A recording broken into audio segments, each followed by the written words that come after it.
Louvando o nosso Deus, e estamos já felizes porque a presença do Senhor, ela pode ser sentida aqui quando nós reunimos, os louvores cantados.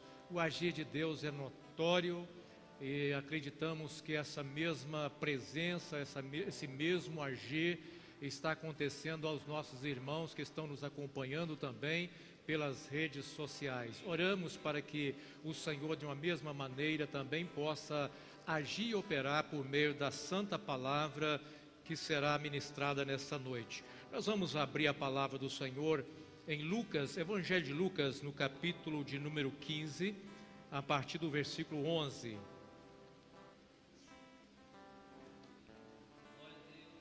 Lucas 15, a partir do versículo de número 11.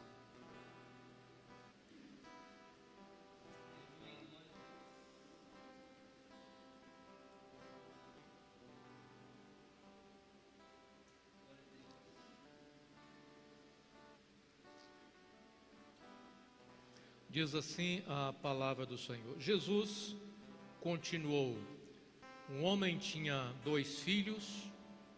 O filho mais jovem disse ao pai: quero a minha parte da herança. E o pai dividiu os seus bens entre os filhos. Alguns dias depois, o filho mais jovem arrumou as suas coisas e se mudou para uma terra distante, onde desperdiçou tudo o que tinha por viver de uma forma desregrada. Quando o seu dinheiro acabou, uma grande fome se espalhou pela terra e ele começou a passar necessidades. Convenceu um fazendeiro da região a empregá-lo e esse homem o mandou a seus campos para cuidar dos porcos. Embora quisesse saciar a fome com as vagens dadas aos porcos, ninguém lhe dava coisa alguma. Quando finalmente caiu em si e disse: até os empregados de meu pai têm comida de sobra, e eu estou aqui morrendo de fome. Vou retornar à casa de meu pai e dizer: pai, pequei contra o céu e contra o Senhor, e não sou mais digno de ser chamado seu filho. Por favor, trata-me como seu empregado. Então voltou para a casa de seu pai. Quando ele ainda estava longe, seu pai o viu. Cheio de compaixão, correu para o filho, o abraçou e o beijou. O filho disse: pai, pequei contra o céu e contra o Senhor, e não sou mais digno de ser chamado seu filho. O pai, no entanto, disse aos seus servos: depressa tragam a melhor roupa da casa e vistam nele. Coloquem-lhe um anel no dedo e sandália nos pés. Matem o novilho gordo, faremos um banquete e celebraremos, pois este meu filho estava morto e voltou à vida, estava perdido e foi achado. E começaram a festejar. Até aí a palavra do nosso Deus. Que Deus assim nos abençoe, em nome de Jesus. Irmãos, podem assentar. Meus irmãos, a palavra de Deus para nós nessa noite tem como tema o valor de viver na presença do Pai. E antes de mais nada, nós precisamos definir aqui o que é essa presença do Pai que nós estamos dizendo. Porque, logicamente, o Pai é o Senhor, o Deus Todo-Poderoso. E sendo o Deus Todo-Poderoso e onipresente, é impossível que alguém esteja longe da sua presença. Mas quando nós falamos de estar na presença do Pai, nós estamos dizendo estar voltado para uma comunhão com o Pai, desfrutando das bênçãos de um relacionamento íntimo com o Pai. É exatamente essa que é a expressão estar na presença de Deus, ou estar na presença do Pai. Nós acabamos de ler uma parábola que é muito conhecida, que é a parábola do filho pródigo. E nós precisamos entender o que o Senhor Jesus queria com essa parábola. Toda vez que o Senhor Jesus contava uma parábola, ele tinha um propósito, por meio da parábola, trazer um ensinamento. E não é diferente com essa parábola que nós acabamos de ler. E quando nós analisamos o contexto aonde essa parábola está inserida, nós vamos perceber que o objetivo do Senhor Jesus com essa parábola era trazer uma mensagem, ao contrário muitas das vezes que às vezes a gente pensa, mas o objetivo do Senhor era trazer uma mensagem para os religiosos daquele tempo, para os fariseus, para aqueles que estavam ali questionando o Senhor Jesus, questionando a atitude do Senhor Jesus, onde ele parava com os pecadores, onde ele dava atenção para as pessoas que eram consideradas perdidas, e era exatamente esse o contexto. A palavra de Deus diz que os pecadores, os publicanos, quem eram os publicanos? Os publicanos eram judeus que estavam prestando serviço para a nação romana, para o Império Romano, e eles cobravam impostos de outros judeus para favorecer o Império Romano. E os fariseus, os religiosos, os consideravam por isso traidores e pecadores, e não tinha relacionamento com essas pessoas. Eles eram, portanto, excluídos da comunidade judaica. E o que estava ali? Estava justamente esses homens que eram excluídos pela religião daquele tempo, que estavam ali diante do Senhor Jesus para ouvir o Senhor Jesus. E juntamente com os publicanos também estavam os pecadores ouvindo o Senhor. E aqueles religiosos, os fariseus, ao perceberem isso, começaram a questionar esse Jesus, dando ouvido para essas pessoas. Então o Senhor Jesus começa a contar 3 parábolas, e essas 3 parábolas do Senhor Jesus, ele tem como propósito, objetivo, sensibilizar o coração de alguns religiosos, cuja a religiosidade havia endurecido o coração de tal forma que faltava sensibilidade, faltava empatia para com aqueles que estavam sofrendo, para com aqueles que estavam perdidos. E o Senhor Jesus veio justamente para aqueles que estavam e estão perdidos, aqueles que estão longe da presença do Pai. É difícil entender o que leva o ser humano a querer viver uma vida distante da presença de Deus. É muito difícil entender isso, mas certo é que há uma multidão de pessoas que estão vivendo as suas vidas longe da comunhão e da intimidade com Deus, com o Pai. E Jesus veio para esses.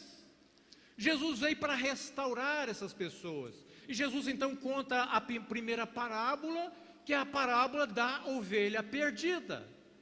E ele quer demonstrar para aqueles religiosos que quando alguém acha uma ovelha perdida, se alegra. E que assim aqueles homens religiosos deveriam estar se alegrando.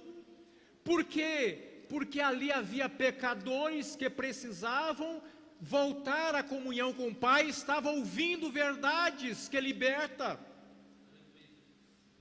Jesus conta uma outra parábola também na mesma direção, agora usando a figura de uma mulher que tem 10 dracmas e perde uma, e quando ela procura a dracma perdida, encontra, ela fica tão alegre, ela reúne as amigas para festejar. Ora, era exatamente isso que Jesus queria ver nas atitudes dos religiosos daquele tempo. Alegria, sensibilidade para com aqueles que estavam perdidos e alegria para com aqueles que retornavam.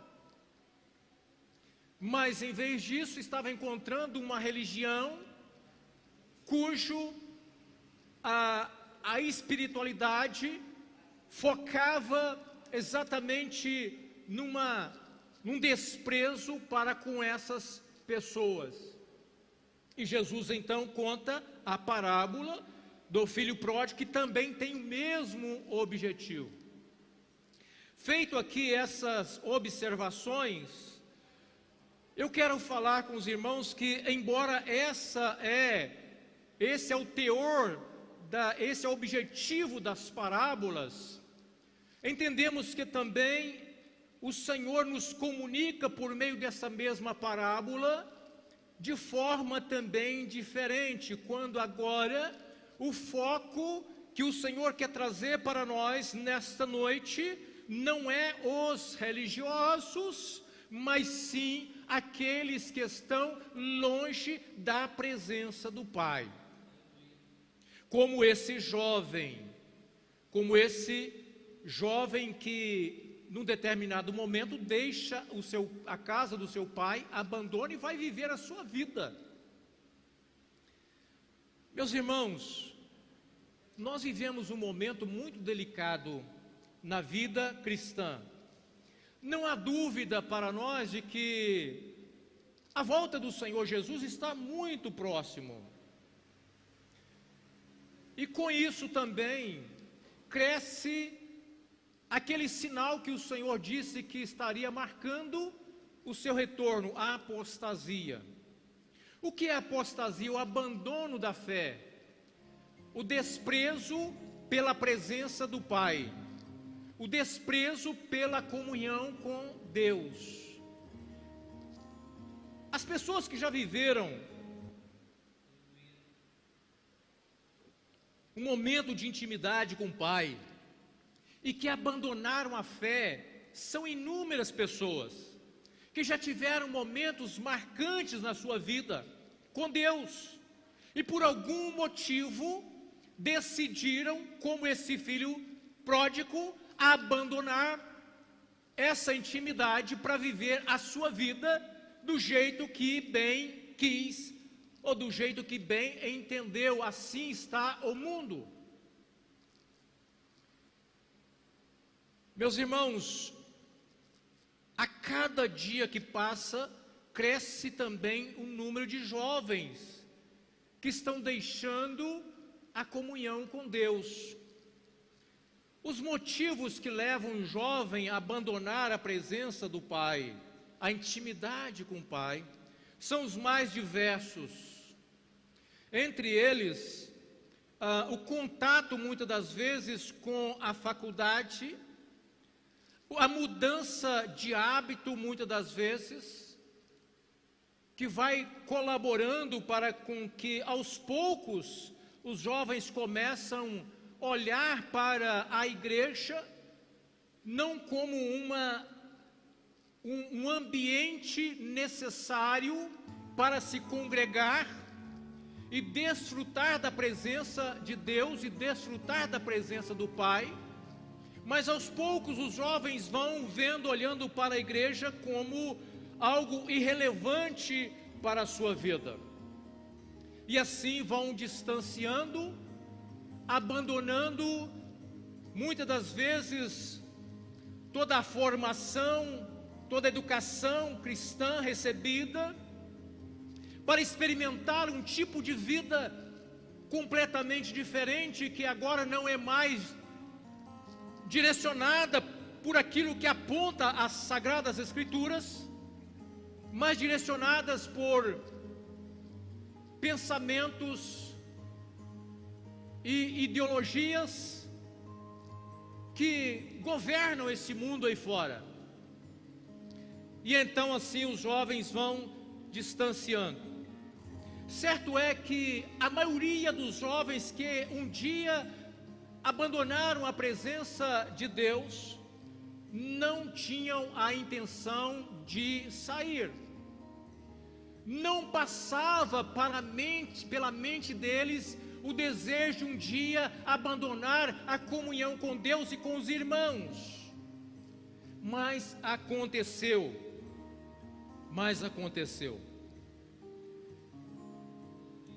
E muitas das vezes, entre os motivos que faz com que os jovens abandonem a sua fé, está na descoberta de novas informações.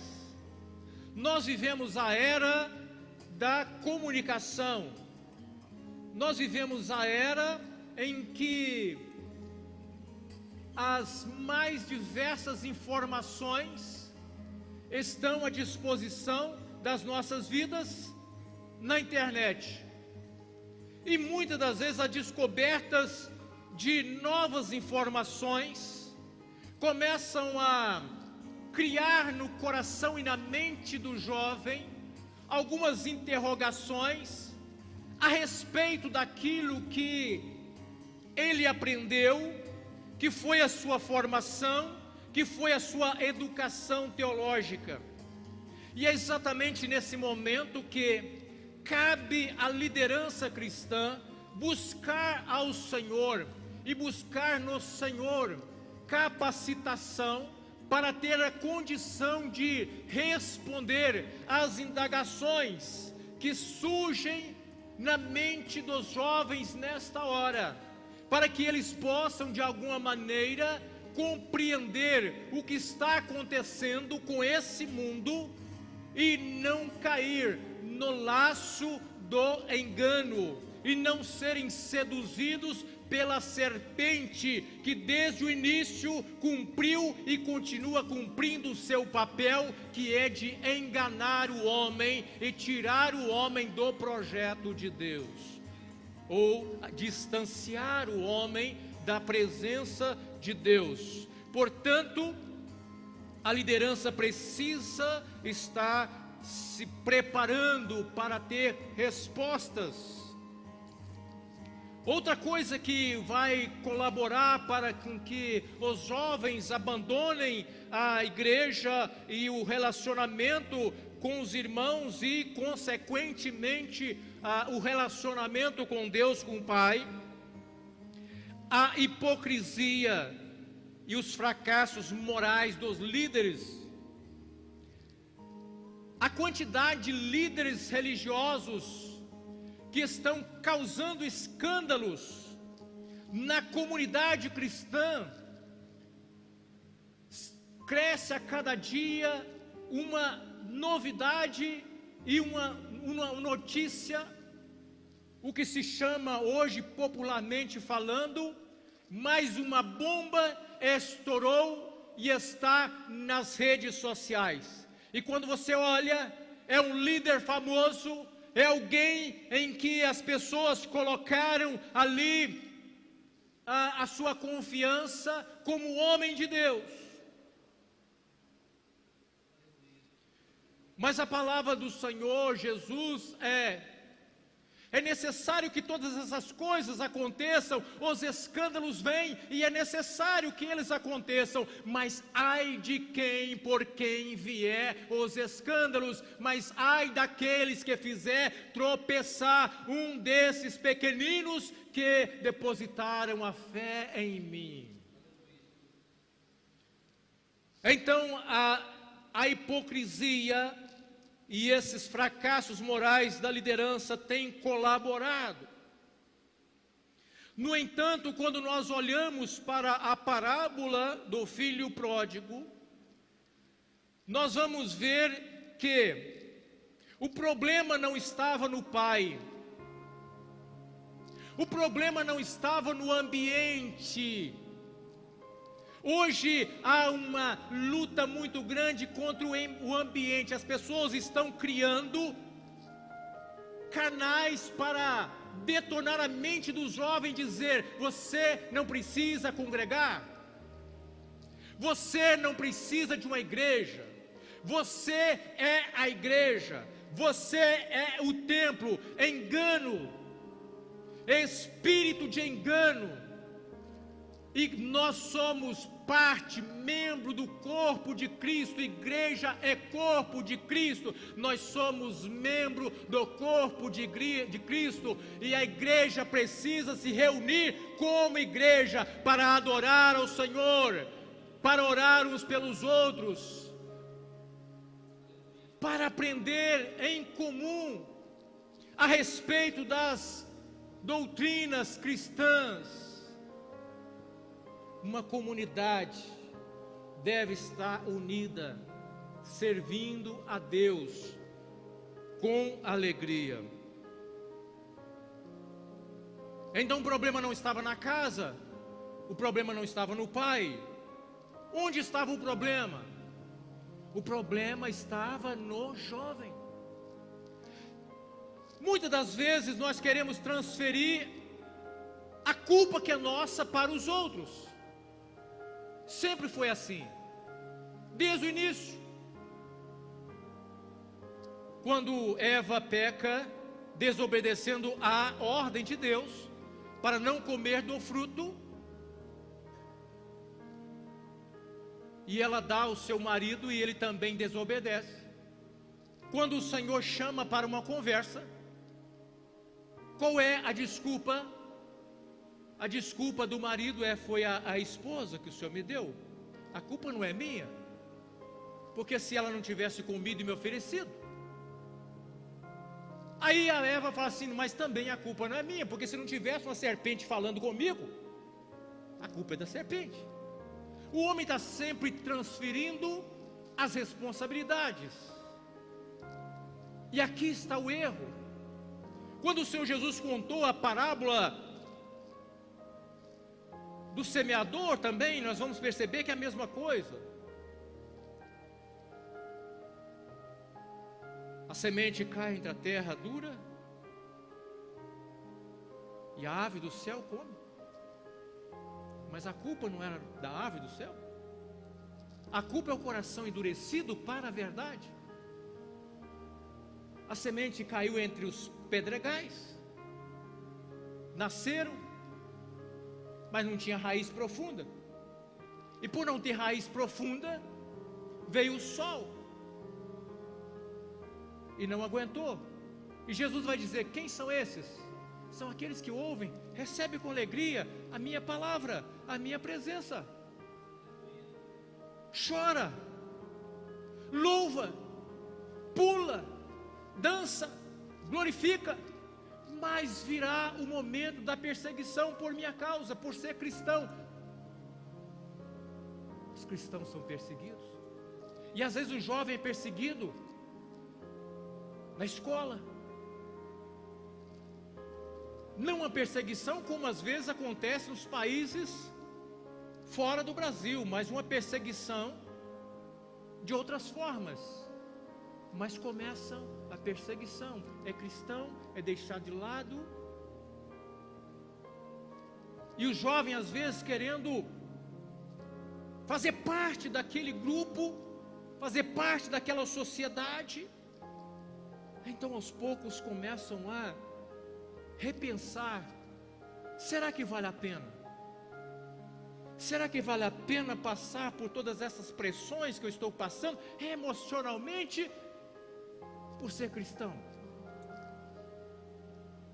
Não é melhor deixar a casa do Pai? Não é melhor deixar os ensinamentos cristãos? Não é melhor eu seguir o que meu colega está seguindo, eu viver do jeito que meu colega ou a minha colega está vivendo?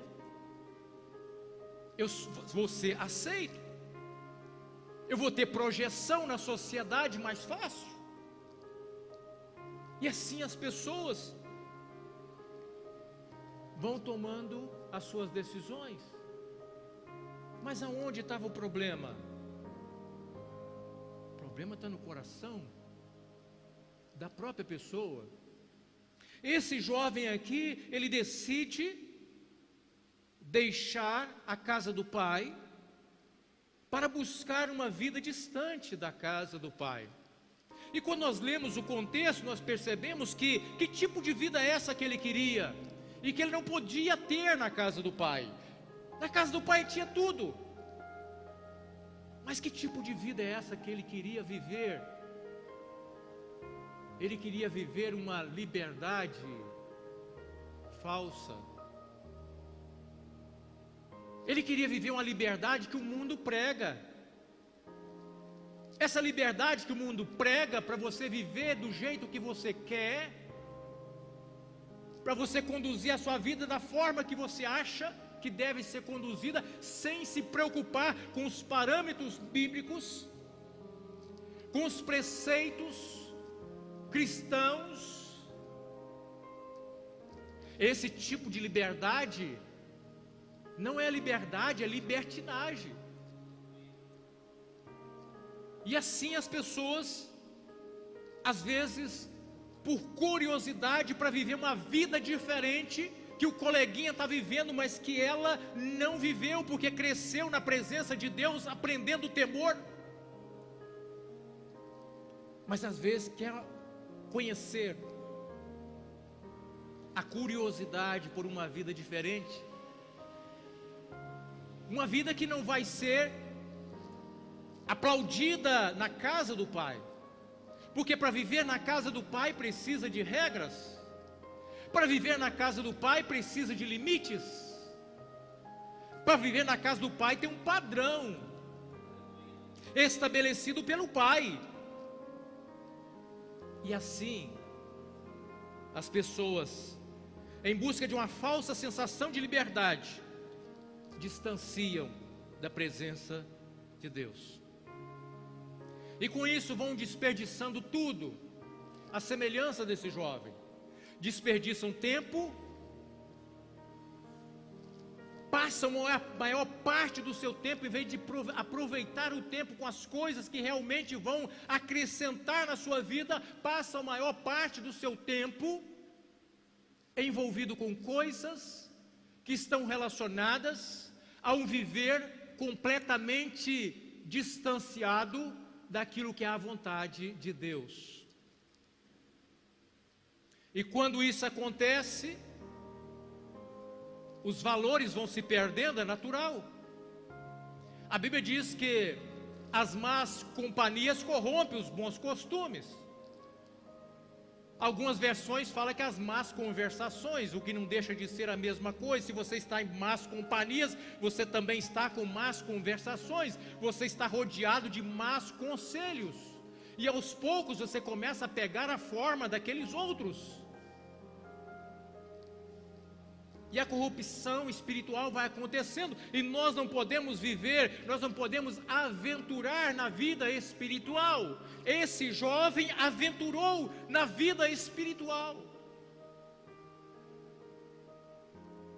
Desperdiça-se tempo, desperdiça-se saúde, porque quando você não tem regras, quando você pode viver a sua vida noites e noites em baladas, embriagando, drogando,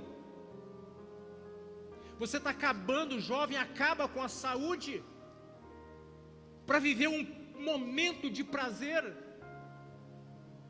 que na verdade, e podemos dizer e afirmar com toda certeza, não chega aos pés do verdadeiro prazer que tem aquele que serve ao Senhor e que tem comunhão, intimidade com Deus, e que pode ouvir a sua voz falando ao coração do necessitado no momento mais difícil que ele estiver vivendo. A voz mansa e delicada do Senhor falando, comunicando com o coração do homem, traz prazer, traz paz para a alma. A satisfação da alma não se dá e não se encontra longe da presença do Pai. A Bíblia diz: o que adianta o homem ganhar o mundo inteiro e perder a sua alma, e perder a sua vida? O que adianta ganhar toda a fama que o mundo pode te oferecer, se no final da sua vida, quando Jesus bater o martelo e dizer acabou, e eu vou dizer para você, jovem que está me ouvindo, a cada minuto tem jovem partindo. Sabe, a cada minuto tem jovem partindo, jovem que idealizou planos na sua vida, que teve sonhos interrompidos com a morte, às vezes uma overdose, às vezes assassinato, às vezes um acidente, às vezes as enfermidades que vão assolando, mas certo é que a cada minuto jovens estão tendo a sua vida interrompida. E eu pergunto para você que está me ouvindo, jovem, o que vale você viver esse mundo quando Deus dizer chega e você estiver que se enfrentar com Deus, estiver diante de Deus, você perder a sua vida, você ser condenado por ter desprezado a presença de Deus, por não ter valorizado a presença do Pai. O que vale isso? Houve um momento na vida desse jovem da parábola, em que a fome aperta, ele começa a passar dificuldade, ele perdeu tudo, começa a passar os apertos, a dificuldade, e ele procura emprego, e ele consegue emprego para apacentar porcos. É interessante isso na parábola, porque aqui para o judeu, porco era sinônimo de animal imundo, então apacentar porco era humilhação. Meus irmãos, o que o mundo tem para oferecer para o homem é uma vida de humilhação. Quantas pessoas estão sendo humilhadas aí fora, sofrendo aí fora, perdidas aí fora, pois está longe da presença de Deus. Quando o Senhor Jesus veio, o Verbo vivo se encarnou para se fazer presente aqui, o Emanuel, o Deus conosco, para trazer o homem de volta à comunhão com o Pai. E hoje você que está me ouvindo, jovem, talvez que já viveu uma experiência de intimidade com Deus e está longe, hoje Deus está falando ao seu coração. Aquele momento de desprezo para aquele jovem foi o momento em que ele caiu em si. Há sempre um momento que a ficha precisa cair. Enquanto a ficha não cai, parece que está tudo muito bom. Enquanto a ficha não cai, o jovem abandonou a igreja e parece que está vivendo muito bem. Até o momento em que a ficha cai, para ele entender o que de fato ele está fazendo da sua vida, e valorizar a casa do Pai, e valorizar a presença de Deus. A Bíblia diz: não ameis o mundo nem o que no mundo há, porque o que ama o mundo, o amor do Pai não está nele. Porque tudo que há no mundo, a concupiscência da carne, a concupiscência dos olhos, a soberba da vida, não é do Pai, mas é do mundo. E o mundo passa com as suas concupiscências, mas aquele que faz a vontade de Deus permanece para sempre.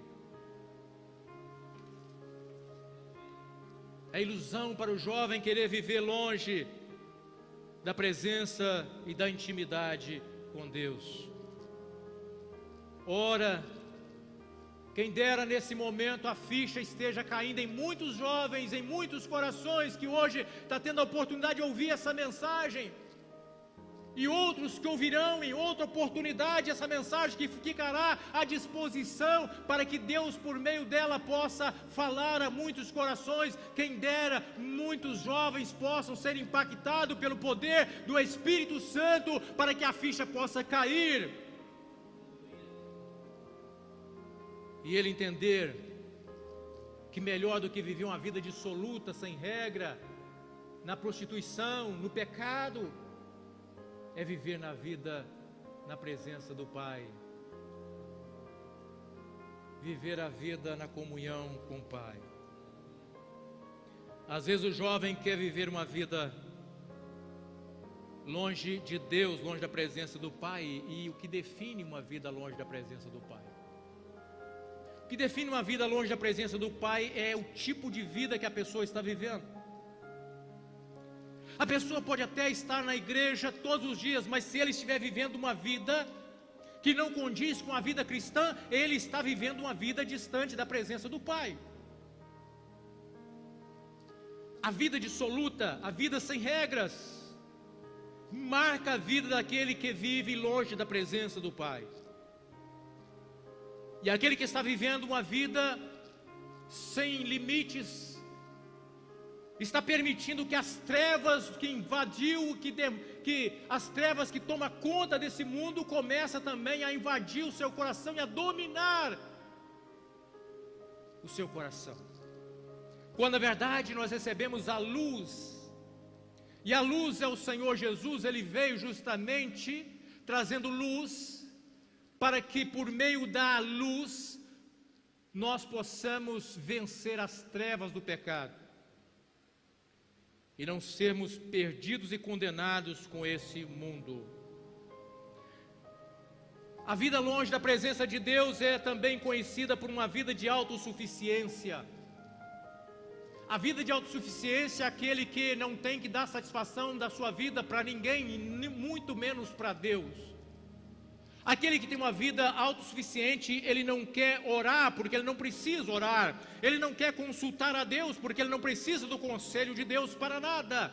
Ele não quer agradecer a Deus pelas suas conquistas, porque ele entende que ele foi merecedor daquilo que ele conseguiu, é mérito dele e não teve a participação da graça de Deus. Não foi Deus que moveu os céus e a terra, não foi Deus que deu a ele o intelecto, não foi Deus que abriu a porta, não foi Deus que colocou as pessoas certas no lugar certo, para que ele pudesse chegar onde chegou. Vida longe da presença de Deus é vida de autossuficiência. Que define a vida longe da presença de Deus, da presença do Pai, a falta de amor a Deus, a falta de amor ao Pai e ao próximo. Porque por falta de amor ao Pai, eu não obedeço a sua palavra. Por falta de amor ao Pai, eu desprezo a sua presença. Por falta de amor ao Pai, eu não quero estar cultuando, eu não quero estar em comunhão com os irmãos. Isso é falta de amor a Deus, e é falta de amor também ao próximo. E o mandamento do Senhor Jesus é o que? Amar a Deus sobre todas as coisas e ao próximo como a ti mesmo. Jovem, ou você que está me ouvindo, não importa a sua idade, se você está vivendo uma vida desregrada, longe da presença de Deus, você não está amando a Deus e nem está amando o seu próximo. Porque quando você está compartilhando o seu tipo de vida, que ofende a Deus com aquele que está à sua volta, com seu amigo, com seu parente, quando você está compartilhando esse tipo de vida, é porque você também não ama o próximo. Perdão. Precisamos entender isso. Ah, mas a vida é minha, eu vivo do jeito que eu quero, mas o seu viver, você está compartilhando com alguém. Ninguém entra para o caminho errado, sem que antes alguém próximo o influenciou para isso. Então o amor a Deus nos faz viver para Deus e para com o próximo, e desejar o melhor para com aqueles que estão à nossa volta.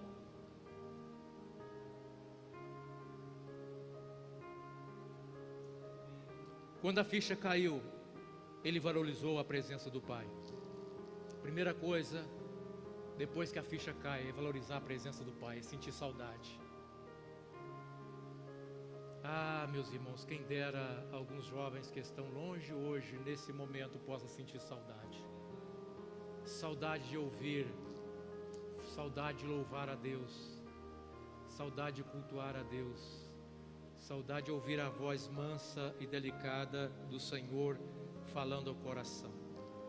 E depois que vem a valorização da presença de Deus, é necessário que venha o arrependimento, porque o caminho de volta para a presença de Deus, o caminho de volta para a presença do Pai é o arrependimento. Sem o arrependimento não há retorno. Enquanto jovem você quiser culpar alguém pelo estado que você se encontra, você não volta. Mas quando você olhar e dizer para você mesmo: eu pequei, eu pequei contra o Pai. Eu não sou digno, mas eu preciso voltar. Eu preciso acertar com Ele. Enquanto você não entender isso, você não consegue voltar.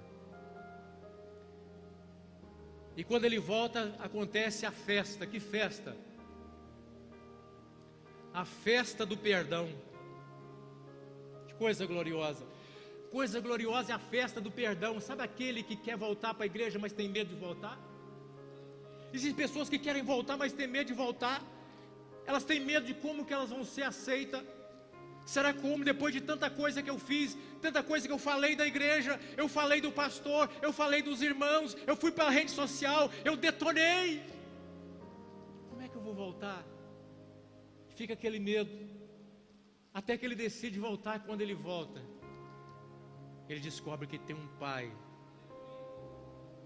de braços abertos, que preparou uma festa, que preparou um banquete do perdão, para que ele pudesse festejar o retorno.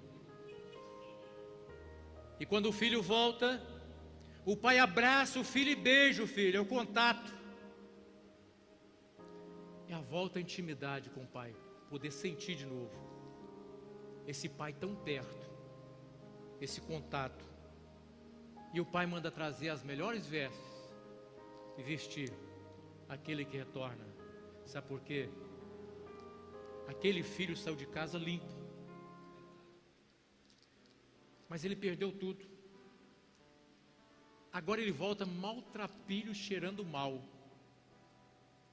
Mas ele encontra um pai que abraça ele com um mau cheiro, que recebe ele desse jeito e que dá vestes novas para ele. Sabe, aqui você tem uma nova vida. Aqui você tem uma nova vida. A presença de Deus, a presença do Pai, dá ao homem uma vida. Só o Pai, só a presença do Pai pode transmitir ao homem a vida que vem de Deus. E Jesus é a vida. Amém? Está cantando um louvor?